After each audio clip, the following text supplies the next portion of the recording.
নমস্কার, দেখছেন talk to Bangla. আমি অভিষেক রয়েছে আপনাদের সাথে। এই মুহূর্তে যে খবর নিয়ে আলোচনা করব, সিপিআইএম এর রাজ্য সম্মেলন কিন্তু আজ 2025 সালের 25শে ফেব্রুয়ারি শেষ হচ্ছে। ডানকুনিতে যেটা গত 3 দিন অর্থাৎ 2025 সালের 22শে ফেব্রুয়ারি থেকে শুরু হয়েছিল রাজ্য সম্মেলন। আমরা এর আগে দেখেছি 2 মাস ব্যাপী কিন্তু জেলা সম্মেলন হয়েছিল এবং যে জেলা সম্মেলনে বিভিন্ন সময় কিন্তু একটা ঝামেলা, একটা অন্তর্দ্বন্দ্ব, সেই প্রতিচ্ছবিটা উঠে এসেছিল, যেটা কিন্তু সিপিআইএম এ বেশ খানিকটা অনভিপ্রেত। আমরা দেখেছি দক্ষিণ 24 পরগনা জেলা সম্পাদক কে নির্বাচিত হবেন, দক্ষিণ 24 পরগনা জেলা কমিটিতে কে স্থান পাবেন, কোন নেতা স্থান পাবেন না, কোন তরুণ নেতাকে রাখা হচ্ছে না, সেই নিয়ে নাম প্রত্যাহার থেকে শুরু করে 2 নেতা অর্থাৎ সুজন চক্রবর্তী এবং শ্রমিক লাহিড়ীর মধ্যে কিন্তু একটা তাদের যে বিভিন্ন দল, তাদের যে বিভিন্ন লবি, সেটা সেখানে কাজ করছে, একটা অন্তর্দ্বন্দ্বের ছবি উঠে এসেছিল।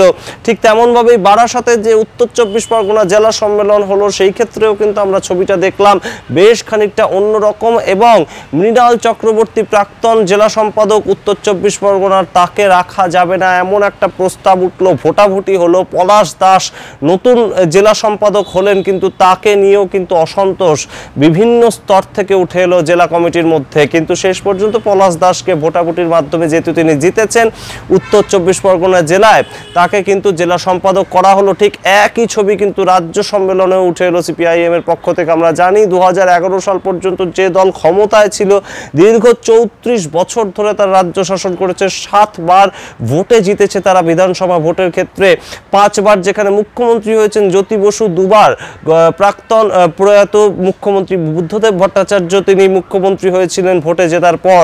সেই দল 2016 সালে তাদের ক্ষমতা অনেকটা কমে যায় এবং 2019 সালের ভোটের সময় থেকে একদম শূন্য, পরবর্তীতে যে কোনো ভোটে সিপিআইএম প্রার্থীরা কিন্তু আর খাতা খুলতে পারেনি। এবং সেই ঘটনাই কিন্তু আরও একবার যাতে না ঘটে, 2026-এর ভোটকে কেন্দ্র করে অত্যন্ত সতর্ক সিপিআইএম এর রাজ্য কমিটি। এবং রাজ্য কমিটির সাধারণ সম্পাদক হিসেবে পুনর্নির্বাচিত হয়েছেন কিন্তু মোহাম্মদ সেলিম। তেমনই কিন্তু একটা সিপিআইএম এর অভ্যন্তরীণ সূত্র মারফত খবর উঠে আসছে এবং সিপিআইএম এর দায়িত্ব কিন্তু আরও একবার মোহাম্মদ সেলিমের হাতেই থাকলো আগামী 3 বছরের জন্য। সিপিআইএম এর গঠনতন্ত্র অনুযায়ী 3 বছর পর পর কিন্তু সাধারণত রাজ্য সম্মেলন বা যে কোনো কমিটির সম্মেলন হয়, শাখা স্তর থেকে রাজ্য স্তর বা কেন্দ্রীয় স্তর পর্যন্ত। এবং যে ক্ষেত্রে কিন্তু আমরা দেখলাম যে বিভিন্ন জেলা সম্মেলনের ক্ষেত্রে একটা চমক কিন্তু সিপিআইএম এবারে এনেছে এবং বেশ খানিকটা নিয়ম তারা কিন্তু পরিবর্তন করেছে এবং নিয়ম ভেঙেওছে সিপিআইএম কার্যক্ষেত্রে কিন্তু আমরা দেখেছি। এবং সেটা কিন্তু 2026-এর ভোটকে মাথায় রেখেই মনে করছে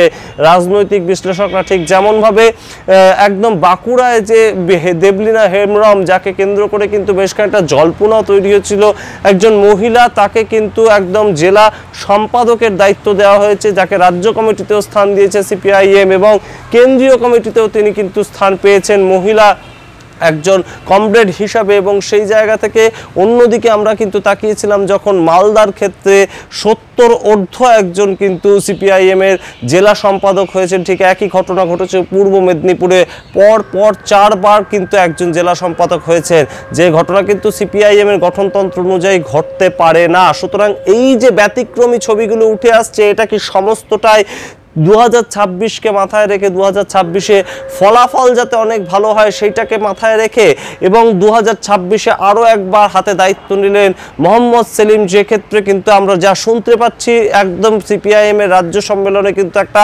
বিভিন্নভাবে কটাক্ষের মুখে কিন্তু পড়তে হয়েছে সিপিআইএম এর রাজ্যস্তরীয় নেতাদের, যে কেন বারংবার বিভিন্ন দলের সাথে জোট সঙ্গী হচ্ছে সিপিআইএম। সেটা কিন্তু কখনোই বাম যে যুবরা কিংবা বাম যে যুব নেতা, জেলার নেতারা, একদম মধ্যবয়সী যারা নেতা, তারা কিন্তু মেনে নিতে পারছেন না। তার কারণ তারা কিন্তু মাঠে ঘাটে মানুষের সঙ্গে কাজ করেন, তারা কিন্তু মানুষের পালসটা বুঝতে পারছেন। এবং সিপিআইএম এর সাধারণ স্তরের যারা ভোটার, তারা কিন্তু কোনোভাবে ভোট দিতে চাইছেন না কোনো কংগ্রেস প্রার্থীকে কিংবা কোনো আইএসএফ প্রার্থীকে। সুতরাং এই ধরনের যে জোট, একটা আচমকা জোট চাপিয়ে দেওয়া ভোটারদের ওপর, সেটাকে কিন্তু কোনোভাবেই ভালোভাবে নিচ্ছেন না ভোটাররা। সেই কথা কিন্তু রাজ্য সম্মেলনে উঠেছে এবং 2026-এ নির্বাচনে লড়ার ক্ষেত্রে কিন্তু বাম যুব সংগঠন থেকে শুরু করে বাম ছাত্র সংগঠন কেউই কিন্তু চাইছেন না যে জোট হোক অন্য অন্য কোনো দলের সঙ্গে, এবং সেই ক্ষেত্রে কিন্তু একটা যেটা সিদ্ধান্ত হয়তো হতে পারে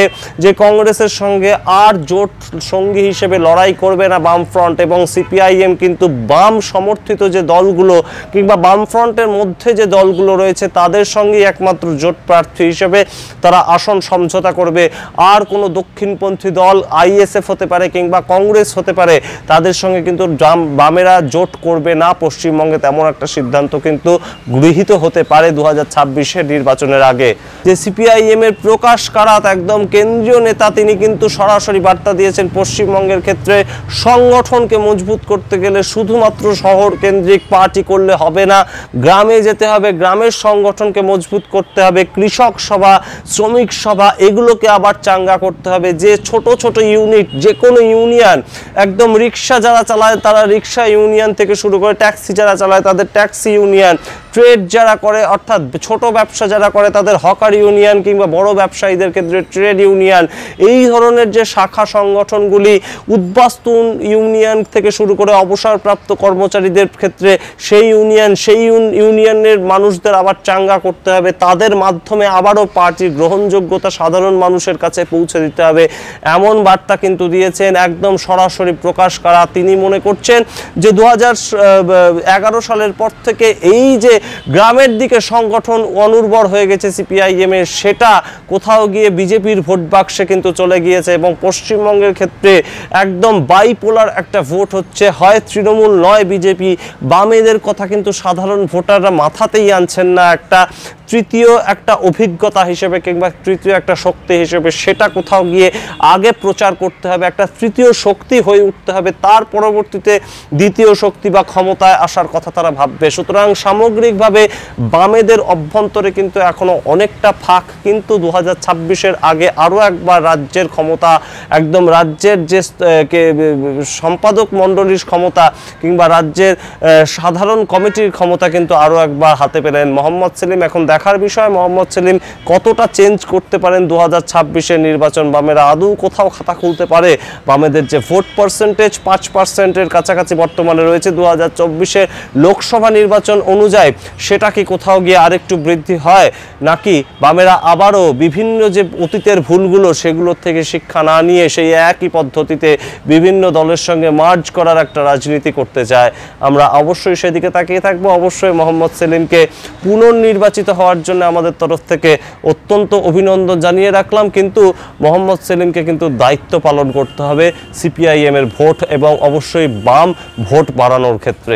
আমাদের অবশ্যই নজর থাকবে যে 2026-এ সিপিআইএম বা বামেরা কেমন ফল করে, তারা কিভাবে কার সঙ্গে জোট করে, কার সঙ্গে জোট ছাড়ে, সমস্ত খবর আর আপডেট আপনাদের দিতে থাকবো। দেখতে থাকুন টক টু বাংলা। ভুলবেন না টক টু বাংলা ইউটিউব চ্যানেলটিকে সাবস্ক্রাইব করতে। ধন্যবাদ।